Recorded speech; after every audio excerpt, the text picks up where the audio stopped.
To Canberra, the Treasurer Josh Frydenberg joins us ahead of his meeting with the state treasurers today. Treasurer, thank you for your time. Will you be talking about fast-tracking infrastructure projects, which the RBA has essentially been begging for? We certainly will be talking about how we can continue this extensive infrastructure pipeline and, where possible, bring projects forward. There are some capacity constraints, particularly in the big markets of Melbourne and Sydney, and that provides challenges as well as increasing costs of existing projects. But Laura, you have to recognise that we have the largest infrastructure pipeline in Australia's history, with $100 billion being spent by the federal government over the next 10 years. And that includes groundbreaking projects like a second airport for Sydney, like the Melbourne Brisbane Inland Rail project, which will create 16,000 jobs on top of what we've been doing on the Bruce Highway, WestConnex and other projects creating thousands of jobs.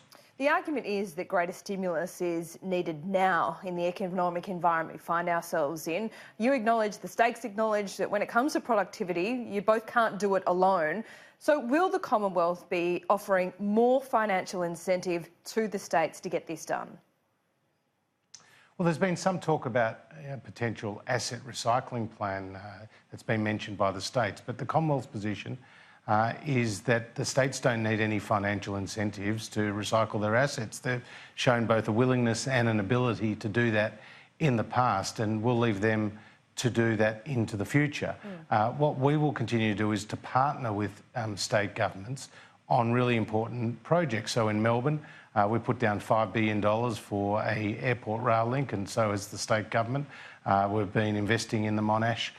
We are putting $2 billion aside for a fast rail between Melbourne and Geelong. And as you know, in New South Wales, Queensland and every state, South Australia, Western Australia and Tasmania, we have very extensive infrastructure pipelines. Why did you reject a request for the Deputy RBA Governor to speak to this meeting about climate change? Well, there are other forums where obviously those issues are being discussed as a matter of course, namely the Energy Ministers Forum and the Environment Ministers Forum. What we are focused on here are particular infrastructure priorities, particular productivity priorities. Well, that would suggest that you don't think climate change has anything to do with productivity. Well, when the Queensland Minister wrote to me, she wrote about having a new climate agreement, and the Commonwealth is not proposing a new climate agreement. We've got our policies. That is all about meeting our Paris commitment of a 26 to 28% reduction by 2030 on 2005 levels. Some of the states have their own renewable energy programs, and we cooperate where possible. But we will meet and beat our targets as we signed up to. Climate change, though, as a whole, is it hurting productivity? Is it something that comes into your thinking either now or in the future? Well, certainly there's a cost to the transition to a lower carbon future, and as a member of the ERC and as a member of Cabinet, these are the discussions that we have in the context of energy policy and other relevant policies, and we continue to talk to the states, but we're not, as a federal government, engaging in a new climate agreement. And if the states are proposing new revenue measures, namely taxes, then the Commonwealth's not interested. OK, just finally, the Farm Household Assistance Allowance. It was revealed yesterday that more than 200 farming families in Queensland have been kicked off that allowance because it has a cap of 4 years. I assume the number is even higher in New South Wales. Can you afford, and are you reviewing that cap? Well, as you know, Laura, we've just had a review. And we accepted the review's recommendations to take it from 3 years over a lifetime to 4 years over 10 years. And so we accepted that recommendation, and the independent panel did not recommend something different. What did the independent panel suggest farmers do when they're still in drought and their 4 years is up and the drought could go on for another couple of years? What are they meant to do financially in that time?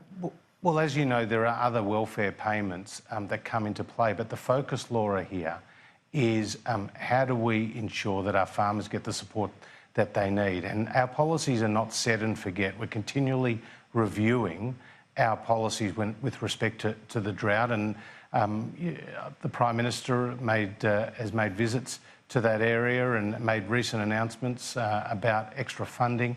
David Littleproud and I were recently in Inverell, Warwick and Stanthorpe, and we're talking to the states obviously about water infrastructure projects. We've passed through the Parliament the Drought Fund, which will see $5 billion provided for drought resilience, and not only the Farm Household Assistance Package, but there's also the money that we're providing to local governments. And I heard firsthand from local governments how the money that we're providing is helping to employ local people throughout their communities. So there's a number of things that we're doing. There are things that we'll continue to do into the future, and we'll continue to review our policy settings, because obviously this drought is just devastating in the extreme, and the people that I met have seen nothing like it in their lifetimes. Treasurer, thank you. Good to be with you.